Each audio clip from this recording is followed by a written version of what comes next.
Spiritual warfare సిరీస్లో మనం మూడో భాగమైనటువంటి స్పిరిట్ ఆఫ్ జెలస్ను గురించి మనం నేర్చుకోబోతున్నాం.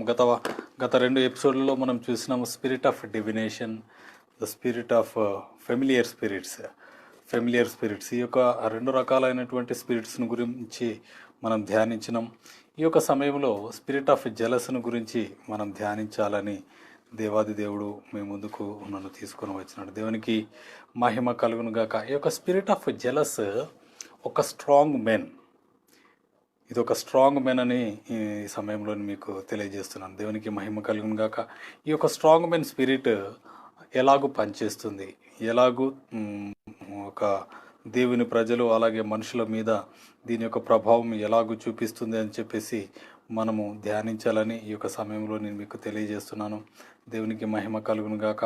మనమందరము కూడా ఈ యొక్క స్పిరిట్ ఆఫ్ జెలస్ అంటే అసూయ, మత్సరములు, ఇలాంటి అనేకమైన కార్యాలు ఈ యొక్క స్పిరిట్ ఆఫ్ జెలస్ ద్వారా ఏమేమి మనుషులలోనికి వస్తున్నాయి, వచ్చి వారి యొక్క జీవితాలను ఎలాగో కొలాప్స్ చేస్తున్నాయి అనేది నేను మీకు కూలంకషంగా మీకు వివరిస్తాను. దేవునికి మహిమ కలుగును గాక. ఈ యొక్క స్పిరిట్ ఆఫ్ జెలస్ ద్వారా spirit of revenge, the spirit of spite, anger, ఇవన్నీ కూడా వస్తున్నాయని ఈ యొక్క మనం తెలుసుకోవాలి. దేవునికి మహిమ కలుగును గాక. Spirit of anger, rage and hatred, cruelty వస్తుంది. అలాగే చూసినట్లయితే కంటెన్షన్, కాంపిటీషన్ ఉంటుంది, ఎనిమీ ఉంటుంది, కాజ్ ఆఫ్ డివిజన్స్, ఇలా అనేక రకాలైనటువంటి కారణాల చేత ఆ యొక్క స్పిరిట్ ఆఫ్ జెలస్ పనిచేస్తుందని, దీని యొక్క యాక్ట్ను బట్టి మనం, దీని యొక్క ఫ్రూట్ను బట్టి మనం మనుషులలో ఏ యొక్క స్పిరిట్ పనిచేస్తుంది అని చెప్పేసి మనం గమనించాలని ఈ యొక్క సమయంలో నేను మీకు తెలియజేస్తున్నాను. దేవునికి మహిమ కలుగును గాక. ఈ సమయంలో మనం అందరం కూడా దేవుని వాక్యంలోనికి వెళ్దాం. దేవునికి మహిమ కలుగును గాక. ఈ యొక్క స్పిరిట్స్ ఉన్నాయా అనే అనుమానం చాలామందికి వస్తుంది.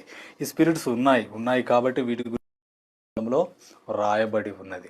ఈ యొక్క స్పిరిట్స్ గురించి మనం చూసినట్లయితే ఎఫెసీ పత్రిక 6వ అధ్యాయము 10 నుంచి 12 వచనాల్లో చూసినట్లయితే మనం అపవాది తంత్రములను ఎరగని వారు వలె మనం ఉండకూడదు. అపవాది తంత్రములను మనం ఎరగాలి, తెలుసుకొని వాటికి సంబంధించినటువంటి మనం అనేకమైనటువంటి వాటి యొక్క ప్రమాదంలో పడకుండా మనల్ని సంరక్షించుకోవాలని మనం ఈ యొక్క సమయంలో నేర్చుకుందాం. దేవునికి మహిమ కలుగును గాక. ఈ యొక్క స్పిరిట్ ఆఫ్ జెలస్ ఎవరిదైనా జీవితంలో ఉన్నప్పుడు వారి జీవితము ఎంతో అస్తవ్యస్తంగా ఉంటుంది, ఫలభరితంగా ఉండదు. దేవుని యందు వారు అనేకమైనటువంటి కార్యాలను చేయడములో విఫలమవుతారు. అనేకమైన కార్యాలు చేయడం విఫలము అవుతారు. వారు సెల్ఫ్ సెంటర్డ్గా ఉంటారు అని చెప్పేసి మనము తెలుసుకోవాలి. దేవునికి మహిమ కలుగును గాక. హల్లెలూయా. ఈ యొక్క స్పిరిట్ ఆఫ్ జెలస్ యొక్క ఎమోషన్స్ ఎలా ఉంటాయి? ఈ స్పిరిట్ ఆఫ్ జెలస్ అనే ఒక స్ట్రాంగ్ మెన్ పట్టిన ఒక వ్యక్తి, ఈ యొక్క దురాత్మ పట్టిన వ్యక్తి ఎలాగూ ఉంటాడంటే, ఒక వ్యక్తిని చంపేంత వరకు కూడా వెనకాడరు, చంపడానికి కూడా సిద్ధమవుతారు. అలాగే రివెంజ్ తీసుకోవడానికి, పగ, ద్వేషము చేత నింపబడి వారి యొక్క క్రూయాలిటీని, వారి యొక్క రివెంజ్ను తీసుకోవడానికి వారు వెనక ముందు ఆడరని ఈ యొక్క సమయంలో నేను మీకు తెలియజేస్తున్నాను. దేవునికి మహిమ కలుగును గాక. మనం చూసినట్లయితే అనేకమైనటువంటి కార్యాలు జరుగుతూ ఉంటాయి ఈ యొక్క స్పిరిట్ ఆఫ్ జెలస్ ద్వారా. దేవునికి మహిమ కలుగును గాక. స్పైట్, కసి కలిగి ఉంటారు, ఈర్ష్య, ద్వేషం కలిగి ఉంటారు, కోపము కలిగి ఉంటారు. అలాగే చూసినట్లయితే ఆగ్రహం కలిగి ఉంటారు, బాగా కోపం ఇలా ఊగిపోతూ ఉంటారు. ఈ యొక్క స్పిరిట్ ఆఫ్ జెలస్ ఉన్న వ్యక్తి యొక్క ఆ గుణ లక్షణాలను చూస్తే అసూయతో నింపబడతారు. ఎస్పెషల్లీ అసూయ, చిన్నదే అసూయ. మంచి బట్టలు కట్టుకున్నా, వారు మంచిగా తయారైనా, వారు ఒక మంచి బైక్ తీసుకున్నా, లేకపోతే కారు తీసుకున్న, వారికి ఒక మంచి గృహం ఉన్నా, లేకపోతే వారికి ఏదైనా క్రొత్తది ఏదైనా వారికి దేవుడు అనుగ్రహించినప్పుడు వాటిని బట్టి వారు అసూయ కలిగి ఉంటారు. అసూయతో వారు రగిలిపోతూ ఉంటారు. అలాగే ఎనిమీ స్పిరిట్, ఎనిమితో నింపబడతారు. అసూయతో, మత్సరంతో నింపబడి ఉంటారు. వారు అనేకమైనటువంటి దుష్కార్యములు చేయడానికి వారు పూనుకుంటారని, దుష్కార్యములు చేయడానికి వారు వారు ప్రయత్నాలు చేస్తారని నేను ఈ సమయంలో తెలియజేస్తాను. స్పిరిట్ ఆఫ్ జెలస్ ఉన్నవాళ్ళు వారు they are cause to divisions అన్నట్టు, విడగొడుతూ ఉంటారు అందరినీ, ఒకరి మీద ఒకరికి ఇలాగ చెప్పి అనేకమైనటువంటి డివిజన్స్కు సంఘంలో అయితేంది, సమాజంలో అయితేంది, రాజకీయాలలో అయితే ఉన్నది, అనేకమైన విషయాల్లో ఈ స్పిరిట్ ఆఫ్ జెలస్ ఉండి వారి లోపల డివిజన్స్ కలగజేస్తుంది. ఈ యొక్క స్పిరిట్ గురించి మనం చూసినట్లయితే ఆది కాండంలోనే ఉన్నది. ఇది బిబ్లికల్గా మనం చూసుకున్నట్లయితే ఇది బిబ్లికల్గానే కాదండి. ఈ స్పిరిట్ 16 రకాలైనటువంటి స్పిరిట్స్ గురించి ఈ స్పిరిచువల్ వార్ఫేర్లో 16 టైప్స్ ఆఫ్ స్ట్రాంగ్ మెన్స్ ఉన్నారు, స్ట్రాంగ్ మెన్ స్పిరిట్స్ ఉన్నాయి. ఈ 16 టైప్స్ ఆఫ్ స్ట్రాంగ్ మెన్స్ ఉన్నటువంటి ఈ యొక్క స్పిరిట్స్ను ఎవరైతే కలిగి ఉంటారో, ఎవరైతే ఈ యొక్క స్పిరిట్స్ చేత పొజెస్ చేయబడతారో వారు సమాజంలో అయితేంది, ఈ యొక్క క్రైస్తవులలోనైతేంది, ఇతరులలోనైతే ఉన్నది, అందరి జీవితాలలో వారి యొక్క క్రుయాలిటీని కానీ వారి యొక్క స్వభావాన్ని, the fruit of that persons రిజల్ట్ను బయటికి తీసుకొని వస్తారని ఈ యొక్క సమయంలో నేను మీకు తెలియజేస్తున్నాను. దేవునికి మహిమ కలుగును గాక. మంచిది. ఈ సమయంలో మనం కొన్ని విషయాలు ఈ స్పిరిట్ ఆఫ్ జెలసీ ఎలాగూ పనిచేస్తుంది చూద్దాం. మనందరికీ తెలుసు, ఆది కాండంలో చూసినట్లయితే బుక్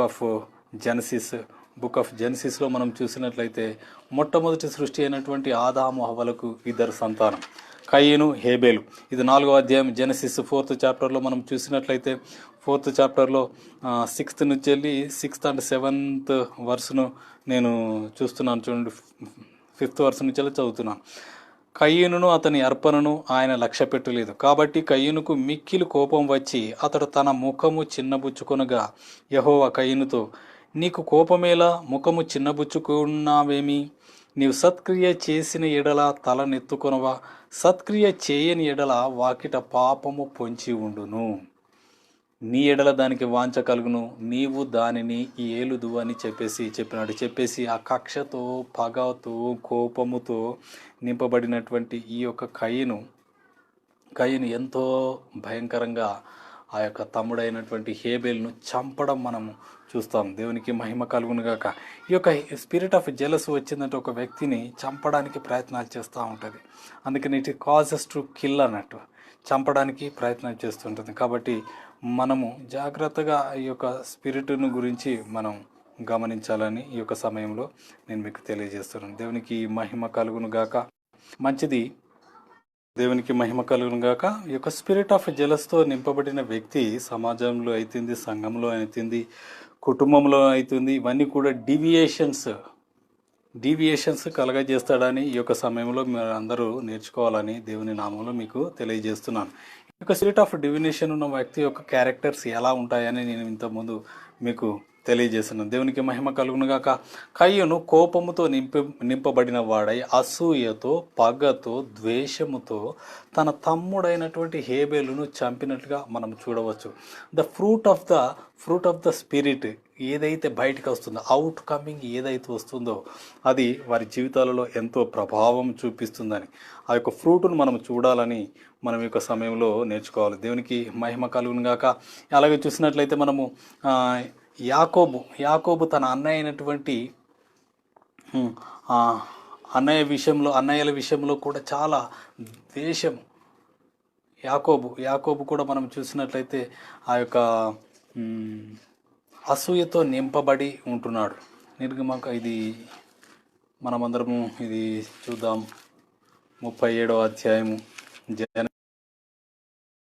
37:11 చూసినట్లయితే 37:11 చూసినట్లయితే యోసేపు ఉన్నాడు. యోసేపు యొక్క తండ్రి యాకోబు 12 మంది ఇశ్రాయేలు గోత్రీయులు. ఈ ఇశ్రాయేలు గోత్రీయుల్లో చివరి వాడైనటువంటి ఈ యొక్క యోసేపు ఉన్నాడు. ఈ యోసేపు కళ అర్థం చెప్పేవాడు, డ్రీమర్.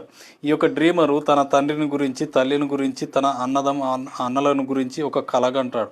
ఆ కళ కన్నప్పుడు ఆ కళను వారికి చెప్పినప్పుడు వారందరూ అసూయ పడుతున్నారు. ఇక్కడ చూడండి, Genesis 37th chapter 9th verse నుంచి చూస్తే, అతడు ఇంకొక కలకని తన సహోదరులకు తెలియజేసి, ఇదిగో నేను మరి ఒక కలకంటిని, అందులో సూర్యచంద్రులను సాష్టాంగ పడేనని చెప్పాను. అతడు తన తండ్రితోనూ తన సహోదరులతోనూ అది తెలియజెప్పినప్పుడు అతని తండ్రి అతనితో నీవు కనిన ఈ కల ఏమిటి? నేను నీ తల్లియు నీ సహోదరులు నువ్వు నిశ్చయంగా వచ్చి నీకు సాష్టాంగ పడదుమా అని అతని గద్దించాను. అతని సహోదరులు అతని యందు అసూయ పడిరి, ద్వేషముతో అసూయతో నింపబడ్డారు. తన అన్నదమ్ములు 11 మంది నింపబడి ఈ యొక్క యోసేపును తీసుకెళ్లి ఒక గోతిలో పడవేసినారు. గోతిలో పడవేసి ఆయన ఆ యొక్క గోతిలో పడడానికి అసూయకరమైనది స్పిరిట్ ఆఫ్ జెలస్ వారిలోనికి ప్రవేశించి వారు ఆ యొక్క అసూయతో అతన్ని గోతిలో పడేసినట్టుగా మనము చూడవచ్చు. దేవునికి మహిమ కలుగును గాక. అలాగే చూసినట్లయితే 106వ కీర్తనలో చూసినట్లయితే 106వ కీర్తనలో మోషే మీద అహరోన్ల మీద ఆ యొక్క దాతాను తదితరులు కూడా ద్వేషం పెంచుకుంటున్నారు, పగ పెంచుకున్నప్పుడు ఏం జరిగింది చూడండి. ఇక్కడ నేను 14 నుంచి చదువుతున్నాను చూడండి. 106వ కీర్తన 14 నుంచి. అరణ్యంలో వారు బహుగా ఆశించిరి, ఎడారిలో దేవుని శోధించిరి. వారు కోరినది ఆయన వారికి ఇచ్చెను, ఆయనను వారి ప్రాణములకు ఆయన క్షీణత కలగజేసెను. వారు తమ దండుపాలెంలో మోషేయందును యెహోవాకు ప్రతిష్ఠుడైన అహరోనునందును అసూయపడ్డారు. స్పిరిట్ ఆఫ్ జలస్ చేత నింపబడ్డప్పుడు 17వ వచనంలో భూమి నెరవిడిచి దాతానును మృంగివేశాను, అది అభిరాము గుంపును కప్పివేశాను. ఆ యొక్క భూమి నెరవిడిచి వారందరిని కూడా, ఎవరైతే అసూయపడ్డారో వారందరినీ కూడా ఆ యొక్క భూమిలో సజీవ సమాధి చేసినట్టుగా దేవుని వాక్యం మనం చాలా చక్కగా చూడవచ్చు. దేవునికి మహిమ కలుగును గాక.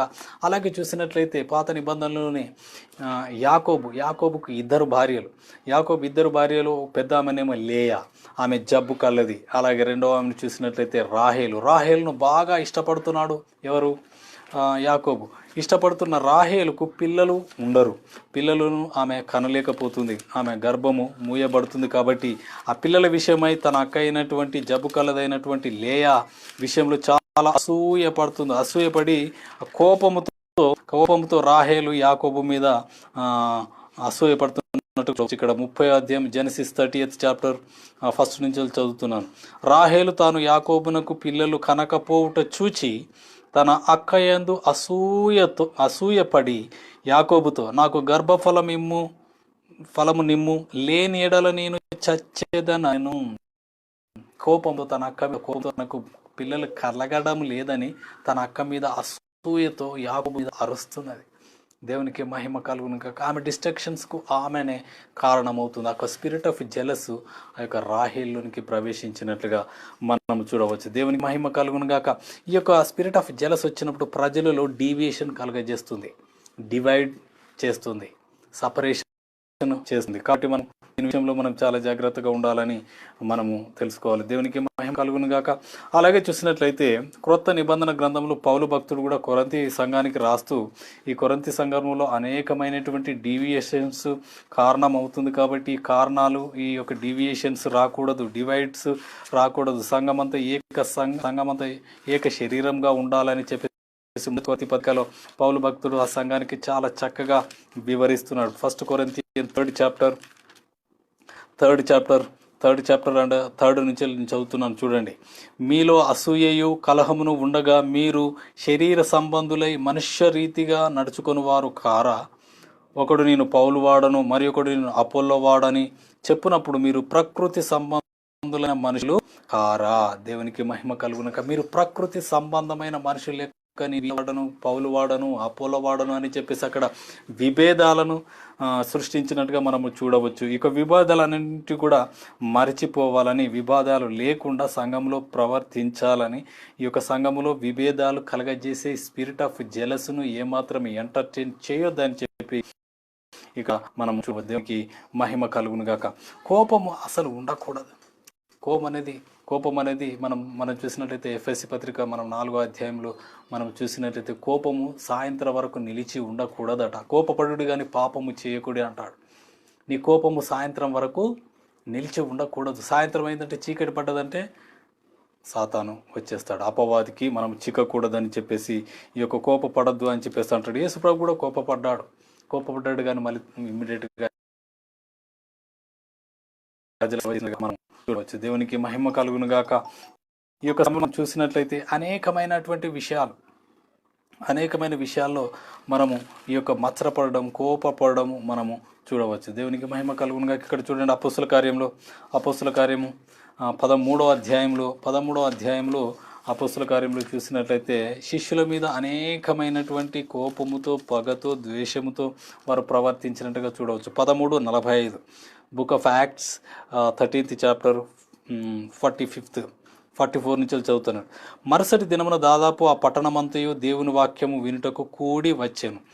యూదు జనసమూహములను చూచి మత్సరముతో నిండుకొని దూషించుచు పౌలు చెప్పిన వాటికి అడ్డము చెప్పిరి.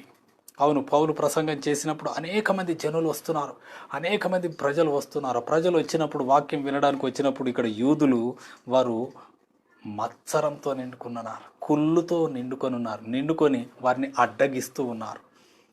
పౌలు భక్తుని దూషిస్తున్నారు, అడ్డగిస్తున్నారు. కాబట్టి ఈ యొక్క అడ్డగించేది అంతా కూడా సంఘంలో కూడా అనేక మంది అడ్డగిస్తూ ఉంటారు. ఈ అడ్డగించేది ఒక దురాత్మ అనేది, స్పిరిట్ ఆఫ్ జెలస్ అని ఈ సమయంలో మీరు జ్ఞాపకం చేసుకోవాలని నేను తెలియజేస్తున్నాను. దేవునికి మహిమ కలుగును గాక.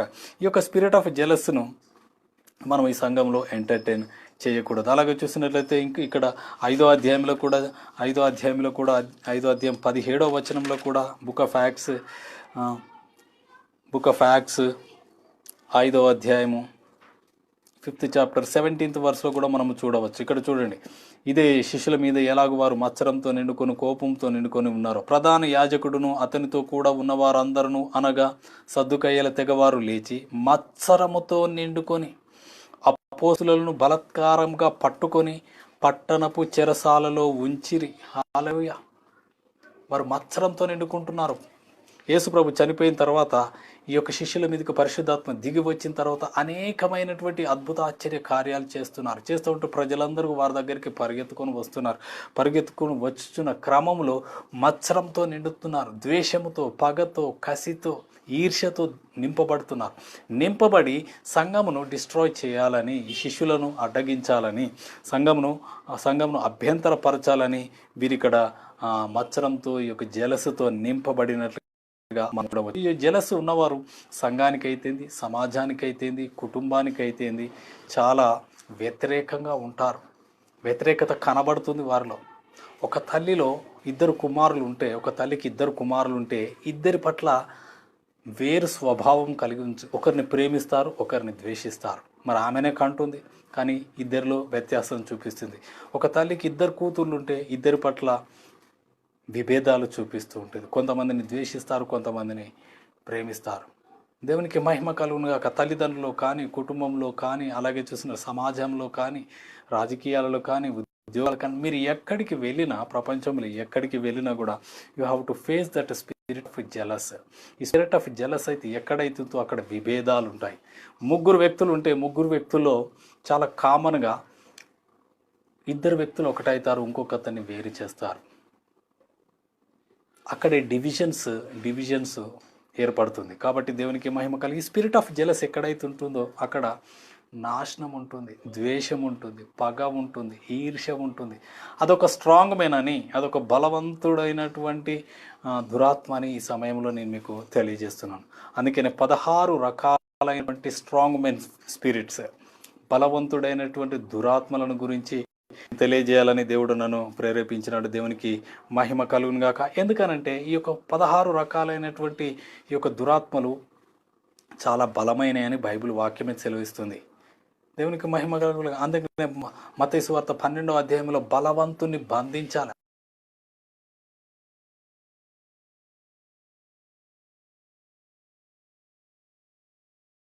స్టేజెస్ ఉన్నాయి. ప్రిన్సిపాలిటీస్, రూలర్స్, పవర్స్, అథారిటీస్, ఇలాగ అనేకమైనటువంటి క్యారెక్టర్స్ ఉన్నాయి. ఆ క్యారెక్టర్స్లో ఒకటి ద స్ట్రాంగ్ మెన్. ఈ స్ట్రాంగ్ మెన్స్లో 16 రకాలైనటువంటి ఈ యొక్క స్ట్రాంగ్ మెన్స్ ఉన్నాయి. ఈ 16 రకాలైనటువంటి స్ట్రాంగ్ మెన్స్ యొక్క యాక్ట్స్ మనం తెలుసుకోకపోతే మనము వాటి యొక్క ఉచ్చులో, వాటి యొక్క పన్నాగములో, వాటి యొక్క ట్రాపులో మనం పడడం ఖాయమని తెలియజేస్తున్నాను. అందుకని మనం అపవాది తంత్రములను ఎరగాలని ఈ యొక్క సమయంలో మీరందరూ కూడా తెలుసుకోవాలని దేవుని నామంలో మీకు తెలియజేస్తున్నాను. దేవునికి మహిమ కలుగును గాక. ఈ యొక్క స్పిరిట్ ఆఫ్ జెలస్ అనేక మంది జీవితాలను నాశనం చేస్తుంది. దేవుడు కూడా జెలస్ కలిగి ఉన్నాడండి. మన దేవుడు రోషము కలిగిన దేవుడు. తనకు రావాల్సిన మహిమను రాకుండా ఎవరైనా దొంగిలిస్తే ఆయన రోషం కలిగిన దేవుడు, ఆయన వారిని శిక్షిస్తాడట. ఆయనకు చెందవలసిన మహిమని ఇంకెవరు దొంగిలించకూడదని ఉంటుంది. దేవుడు ఈజ్ అ జలస్ గాడ్. దేవుడు తన ప్రజలు తనను ఆరాధించాలని, స్తుతించాలని, గణపరచాలని, మహిమపరచాలని ఆయన రోషం కలిగి ఉంటున్నాడు. కానీ ఇక్కడ డిఫరెంట్ మేనర్లో, డిఫరెంట్ స్టేజ్లో, డిఫరెంట్ అటిట్యూడ్తో దురాత్మ కూడా స్పిరిట్ ఆఫ్ జెలసీ చేత ప్రజలను దేవునికి వేరు చేసి ప్రజలను నాశనం చేస్తుంది. ఇది దీని యొక్క నాశనానికి కారణమైనటువంటి స్పిరిట్ ఆఫ్ జెలస్ అని చెప్పేసి మనము చూడవచ్చు. దేవునికి మహిమ కలుగును గాక. ఈ యొక్క స్పిరిట్ ఆఫ్ జెలస్, ఈ యొక్క 16 రకాలైనటువంటి ఈ యొక్క స్పిరిట్స్ చేసే కార్యాలకు అర్థం కాదు ఎవరికి. ఆ కార్యాలు విపరీతంగా ఉంటాయి, కానీ వాటిని ఎవరు పరిగణలోనికి తీసుకోరు. కానీ యేసుక్రీస్తును సొంత రక్షకుగా అంగీకరించిన మనమందరం కూడా ఈ యొక్క స్పిరిట్స్ ఎలాగో మన జీవితాలను, మన ఆత్మీయ జీవితాలను, కుటుంబ జీవితాలను, సంఘ జీవితాలను, సమాజంను ఎలాగో నాశనం చేస్తుందో మనం తెలుసుకోవాలని, మనము ఎరిగి ఉండాలని ఈ యొక్క సమయంలో నేను తెలియజేస్తున్నాను. దేవునికి మహిమ కలుగును గాక. ఈ యొక్క జెలస్ స్పిరిట్ ఎలాగో పనిచేస్తుంది, ఎలాగో పనిచేసి ఈ 16 రకాలైన స్పిరిట్స్ అన్నీ కూడా ఒక రూట్లో పనిచేస్తుందండి. వాటికి రూట్ కాజెస్ ఏంటంటే, అవి ఒక వ్యక్తిలోనికి ప్రవేశించడానికి ఒకటే కారణం, శరీర కార్యములు. అది గలతీ పత్రిక 5 అధ్యాయం చూడండి. గలేషియన్స్ 5th చాప్టర్ 19 నుంచి 19, 20, 21. ఈ 19, 21 ప్రతి 16 స్ట్రాంగ్ మెన్స్ కూడా ఒక వ్యక్తిలోనికి ప్రవేశించడానికి రూట్ కాజ్, ఒక ఓపెన్ డోర్. ఈ ఓపెన్ డోర్, నువ్వు ఓపెన్ డోర్ తెరిస్తేనే కానీ అవి నీలోనికి రావు. ఒక చిన్న మాట చెప్తాను మీకు. దేవునికి మహిమ కలుగును గాక. ఆనాడు యోబు భక్తుడు, ఒక రాజు, ఒక గొప్ప రాజు. ఆ గొప్ప రాజుకు దేవుడు కంచె వేసినాడు. ఆ కంచెను దాటి లోనికి రావడానికి అపవాదికి, సాతానుకు పర్మిషన్ లేదు. కాబట్టి దేవుని దగ్గరికి వెళ్ళినప్పుడు ఆ యోబును గురించి, నా దాసుడైనటువంటి, నా సేవకుడైన యోబును చూచితివా అంటే, చూశాను, ఆయన చుట్టూ నువ్వు కంచెను వేసినావు కదా, ఆయనను దీవించినావు కదా, అందుకే ఆయనకి ఏం కావట్లేదు, ఆ కంచెను తీస్తుడు, ఏం చేస్తున్నావు అని చెప్పేసి అంటాడు. సరే, ఆయన కంచె తీస్తాడు, దేవుడు తీస్తాడు, కానీ ఆ యొక్క ఆత్మను ముట్టుకోవద్దని చెప్తాడు. అప్పుడు సాతాను ఆయనకున్న సమస్తాన్ని కూడా నాశనం చేసి ఆయన ప్రాణను మాత్రం ముట్టనీయకుండా ఆయన శరీరాన్ని, కుటుంబాన్ని, ఆస్తిని, ఒక పిల్లలను, వీళ్ళన్నిటి కూడా నశింప చేస్తుంది. కానీ నూతన నిబంధనలో యేసు రక్తపు కోటలు భరపరచబడి ఉన్నాం. మనం యేసు రక్తం అనే ఒక కంచెలో నాటబడి ఉన్నాం. దేవుడు తనకు తాను యోబుకు తీసినట్టు మనకు తీయడు. ఎందుకంటే ఆయన రక్తపు కోటలో భద్రపరిచింది. ఎందుకంటే ఒకసారి you are sanctified by the blood of Jesus, you are sanctified forever. అంతే తప్ప దాంట్లో వేరియేషన్ ఏం లేదు. ఆయన మళ్ళీ దాన్ని తుడిచివేయడం, తొలగించి వేయడం అనేది అట్లాంటిది ఉండదు. రెండవది వచ్చేసి, నువ్వు ఆ యొక్క కంచెను తొలగించుకుంటేనే కానీ అపవాది, దురాత్మ, ఏ స్పిరిట్ కానీ నీలోనికి ప్రవేశించడానికి వీలు లేదు. కాబట్టి నువ్వు జాగ్రత్తగా ఆ యొక్క దురాత్మలని నీలోనికి ప్రవేశించకుండా నిన్ను నువ్వు ప్రొటెక్ట్ చేయాలి. You have to protect your fence. నీ యొక్క కంచెను నువ్వు భద్రపరచుకోవాలి. ఎలా భద్రపరచుకోవాలి? వేటి నుంచి నువ్వు తప్పించుకోవాలి? ఈ భద్రపరచుకోవాలంటే నువ్వు కొన్ని శారీరకమైనటువంటి కార్యాలు చేయకుండా, అపవాదికి చోటు ఇవ్వకుండా నిన్ను నువ్వు భద్రపరచుకోవాలి. దేవునికి మహిమ కలుగును గాక. శరీర కార్యములు ఏంటి ఒకసారి చూద్దాం. గలేషియన్స్ 5:19. శరీర కార్యములు స్పష్టమైనవి. అవేవనగా there are so many. List చదువుతున్నాను చూడండి. జారత్వము, అపవిత్రత, కాముకత్వము, విగ్రహారాధన, అభిచారము, ద్వేషము, కలహము, మత్సరము, క్రోధము, కక్షలు, భేదములు, విమతములు, అసూయలు, మత్తతలు, అల్లరితో కూడిన ఆటపాటలు. There are so many doorways of Satan. అది అనేకమైనటువంటి డోర్వేర్స్ కలిగి ఉన్నది. అవి నువ్వు తెరిచినావంటే అంతే సంగతి. దీంట్లో నేను ఒకటి మీకు చిన్నది చూపిస్తాను. ఏంటిదండి? అల్లరితో కూడిన ఆటపాట. మనం అనుకుంటాం ఇది సిల్లి అని. అవునండి, దేవునికి సంబంధించి కాకుండా ఈ లోక సంబంధమైనటువంటి అల్లరితో కూడిన ఆట కానీ, పాట కానీ నువ్వు చూడడం కానీ,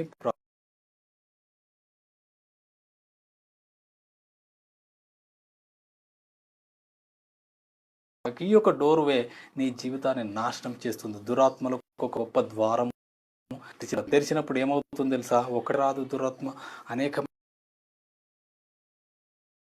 డిమానిక్ ఫోర్సెస్ ఆర్ దేర్. మత్తయి సువార్త 12వ అధ్యాయంలో ఆ మాట ఉన్నది. 12th చాప్టర్ 43rd వర్స్ 43 చూడండి. అపవిత్రాత్మ ఒక మనిషి వదిలిపోయిన తర్వాత అది విశ్రాంతి వెతుకుచు నీరు లేని చోట్ల తిరుగుచుండు. విషయం దొరకనందున నేను వదిలి వచ్చిన నా ఇంటికి తిరిగి వెళ్ళుదును కొని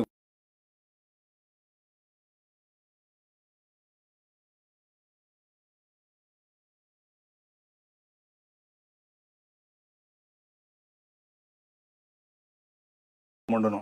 అందుచేత ఆ మనుషుని కడపటి స్థితి మొదటి స్థితి కంటే చెడ్డదాగును. అవునండి, ఒకటి రాదప్పుడు ఇంకా ఏడిటిని వెంబడి పెట్టుకొని వస్తుంది.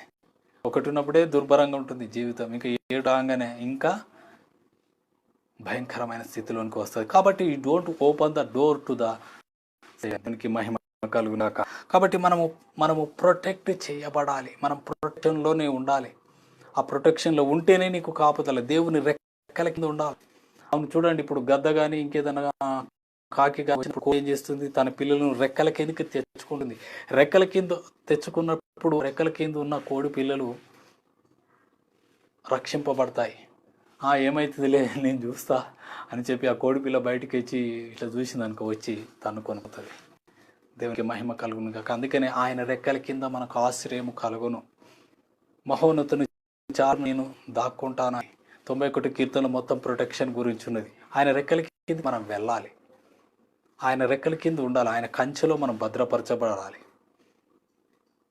అప్పుడు భద్రపరిచినప్పుడు మనం ఏ శత్రువు కానీ ఏ అపవాది కానీ మనల్ని ముట్టదని ఈ యొక్క సమయంలో నేను తెలియజేస్తున్నాను. దేవునికి మహిమ కలుగునుగా. ఇది రూట్ కాజెస్. గలతీ పత్రిక 5:19 నుంచి 21 వరకు మనం ఆ యొక్క రూట్ కాజెస్ చూసినాం. What are the open doors for the demonic forces. ఈ యొక్క డిమానిక్ ఫోర్సెస్ను మనం బైండ్ చేయాలి. నీకు దేవుడు ఒక అధికారం ఇచ్చినాడు.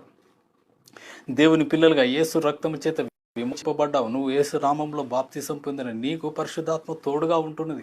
తోడుగా నువ్వు అపవాదిని ఎదిరించాలి. యాకోబు పత్రిక 4:7 చూసినట్లయితే అపవాదిని ఎదిరించాడు, అప్పుడు వాడు మీ ఎదురు నుండి పారిపోతాడని. అవును, అపవాదిని ఎదిరించకుండా నాకెందుకులే అని చెప్పేసి అంటే అది నిన్ను ఎదిరిస్తుంది, నిన్ను పడగొడుతుంది. అందుకని లూకా సువార్త 10:19 మనం చూసినట్లయితే అనేకమైనటువంటి శత్రువు అంతటి మీద బలం ఇచ్చినాడు. శత్రు బలమంతటి మీద నీకు అధికారం ఇచ్చి నన్ను ఏది ఎంత మాత్రం నీకు హాని చేయదు, పాములు తేలును చిదుక దొక్కుటకు నీకు అధికారం ఇచ్చి ఉన్నాను అంటున్నాడు. అవును, మత్తయి సువార్త 28:18 నుంచి 20 వరకు చూస్తే భూలోకమందు పరలోకమందు నాకు సర్వాధికారం ఇవ్వడు ఇవ్వబడినది అని సెలవిస్తున్నాడు. అదే అధికారం మనకి ఇచ్చినాడు. 16-18 మత్తయి సువార్తలో చూసినట్లయితే మనకు పరలోక రాజ్యపు తాళపు చెవులు ఇచ్చినాడు. భూమి మీద మనం దేనిని బంధిస్తే అది పరలోకమందు బంధింపబడు, భూమి మీద దేన్ని విప్పితే అది పరలోకమందు విప్పబడుతుందండి. That is the power and authority of the believer, binding and loosing our blessings, binding the demons and loosing our blessings. దేవునికి మహిమ కలుగునక. మనం బంధించాలి, శత్రువును బంధించాలి. బంధించకుండా నువ్వు ఏమి చేయలేవు. ఏదో నాశనం అయిపోతుంటే నువ్వు ఉపవాస ప్రార్థన చేసినా, ప్రార్థనలు చేసినా, ఇంకేం చేసినా కూడా you have to bind the enemy first. ఎనిమిని మనం బంధించాలి. అలాగే మన దీవెనలన్నిటినీ, ఆశీర్వాదాలన్నిటినీ లూజ్ చేయాలి. How to we loose the Satan? అవును, పరిశుద్ధాత్మను దేవుడు మనకు అనుగ్రహించినాడు. పరిశుద్ధాత్మను మనకు అనుగ్రహించినాడు. ఈ పరిశుద్ధాత్మ చేత మనం శత్రువును మనం ఎదుర్కోవాలి, ఎదిరించాలి. అలాగే శత్రువు ఏదైతే మన దగ్గర నుంచి దొంగిలించిందో దానిని మొత్తం మనం తిరిగి పొందుకోవాలి. We have to lose our blessings. దేవునికి మహిమ కలుగును గాక. మనం చూసినట్లు లూజ్ చేయడానికి ఈ యొక్క స్పిరిట్ ఆఫ్ జెలస్ స్థానములో పరిశుద్ధాత్మ సహాయము చేత మన దీవెనలన్నిటిని మనం తిరిగి పొందుకుంటూ ఈ యొక్క దీవెనలన్నీ పొందుకోవాలి. ఈ స్పిరిట్ ఆఫ్ జెలస్ స్థానములో నువ్వు దేవుని ప్రేమ చేత నింపబడాలి. ద్వేషంతో కాదు, పగతో కాదు, ఈర్ష్యతో కాదు, మత్సరంతో కాదు, క్రోధముతో కాదు, ఆగ్రహముతో కాదు. ఇవన్నీ కనబడతా ఉంటాయి. వాటి స్థానంలో ప్రేమను కనపరచాలి. కొంతమంది వాళ్ళ దగ్గర ఉంటుంది, ఎంతో కొంత ఉంటుంది, కానీ ఏం లేదు. అంటే అది చెప్తూ ఉంటారు, అంత డివిజన్స్ చేస్తూ ఉంటారు, లేనిపోని అని చెప్తూ ఉంటారు. దేవునికి మహిమ అలా కాదండి, ప్రేమించాలి, మనము ప్రేమించాలి. మన దేవుడు ప్రేమ స్వరూపి అయి ఉంటున్నాడు. యేసు ప్రభు కూడా ఆయన 2 ఆజ్ఞలు ఇచ్చినాడు. ఏంటి ఆజ్ఞలు? పరలోకమందున నీ తండ్రిని ప్రేమించాలి, అలాగే నిన్ను వల్ల నీ పొరుగు వారిని కూడా ప్రేమించాలి. ప్రేమించినప్పుడు ఆ యొక్క ధర్మశాస్త్రం అంతా కూడా నెరవేర్చబడుతుంది. ఆ ప్రేమించాలంటే నువ్వేం చేయాలి? నువ్వు ప్రేమతో నింపబడాలి.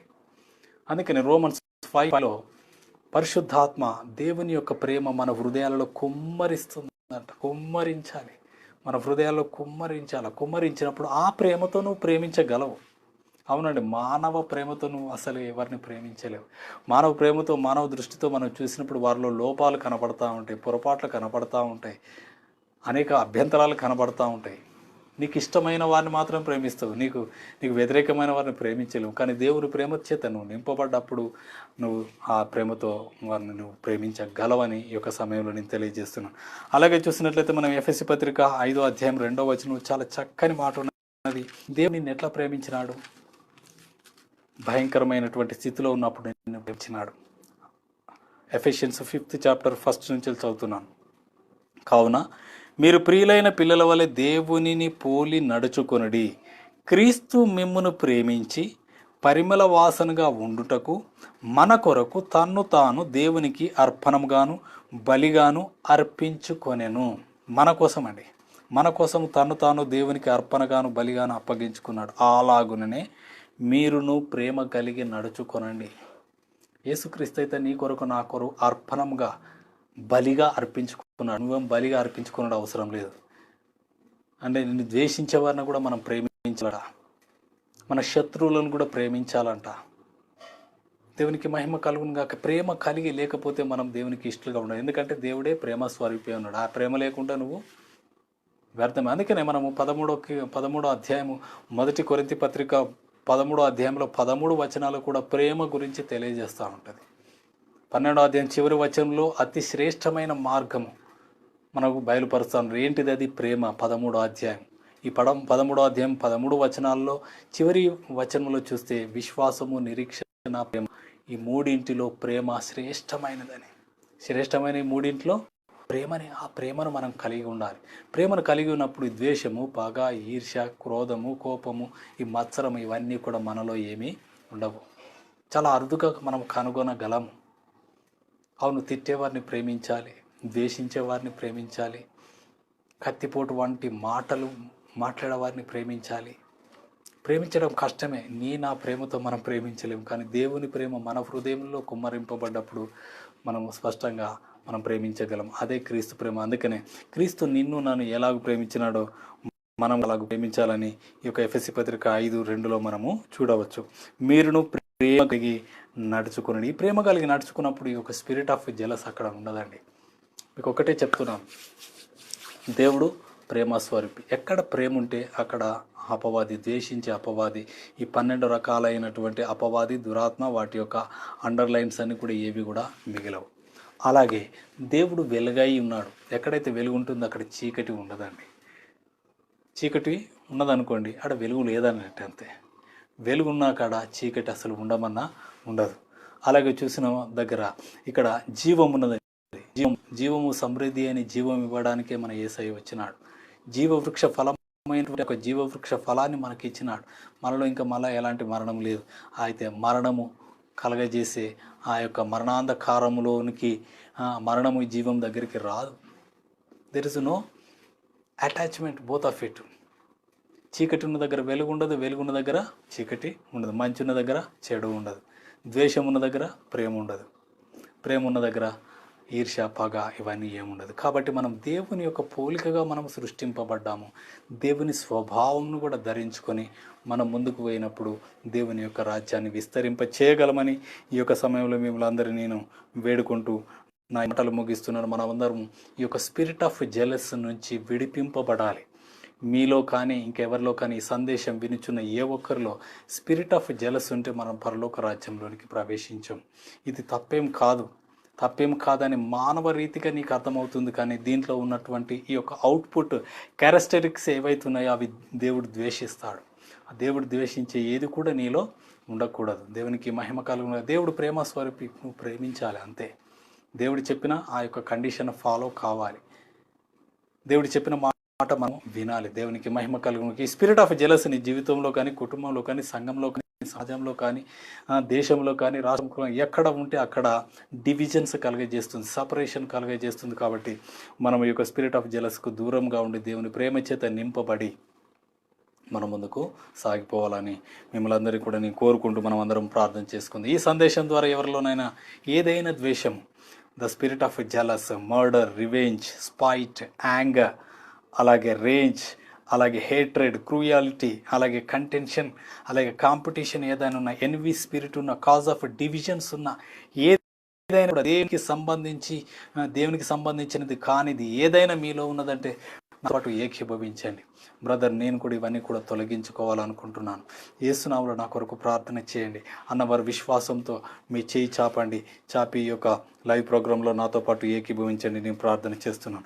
Father, in the mighty name of Jesus, thank you lord. నీకే వందనాలు. ఈ సందేశం వినిచిన ప్రతి ఒక్కరిలో ఉన్నటువంటి తండ్రి నైనా ప్రభా, spirit of jealous, then underlines whatever that spirit, not of the Holy Spirit, not of the heaven, I command every spirit, I bind in the mighty name of Jesus. I bind the spirit of jealousy, the spirit of hatred, spirit of anger, the spirit of division, whatever the spirit in them right now, I bind them, I catch them out in the name of Jesus. Whatever the blessings, I command you to loose in the name. We loose in the mighty name of Jesus. Thank you Lord. నీకే వందనాలు, స్తోత్రాలు. మీ ప్రేమతో నింపండి తండ్రి. Whatever the spirit vacated places, be filled with the love of God, be filled with the Holy Spirit, be filled with the fire of the Holy Ghost, be filled in the mighty name of Jesus. Thank you Lord. నీకే వందనాలు, స్తోత్రాలు చెల్లించుకుంటూ ఈ కార్యక్రమం ద్వారా అనేక మందిని విడిపించినందుకు వందనాలు. మీ హస్తము చాపి తండ్రి నేను దురాత్మను పారద్రోలినందుకు వందనాలు, స్తోత్రాలు చెల్లి దీవించి ఆశీర్వదించి మీరు మహిమ పొందమని మా ప్రియులందరినీ కూడా మీ చేతికి అప్పగించుకుంటూ దీవించి ఆశీర్వదించమని యేసు నామమున ప్రార్థిస్తున్నాను తండ్రి. Amen, amen, amen.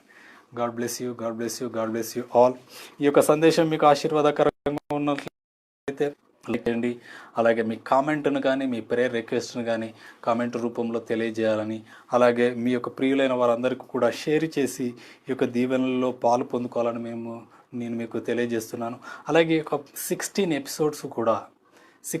Episodes of this strong mens, spiritual వార్ఫేర్లో ఉన్నటువంటి 16 strong mens of the demons గురించి మీరు విఫలంగా వినాలంటే ఈ యొక్క నా ఛానల్కు మీరు కనెక్ట్ ఉండాలని తెలియజేస్తూ నా ఈ మాటలు ముగిస్తూ దేవుడు మిమ్మల్ని సమృద్ధిగా దీవించును గాక. God bless you.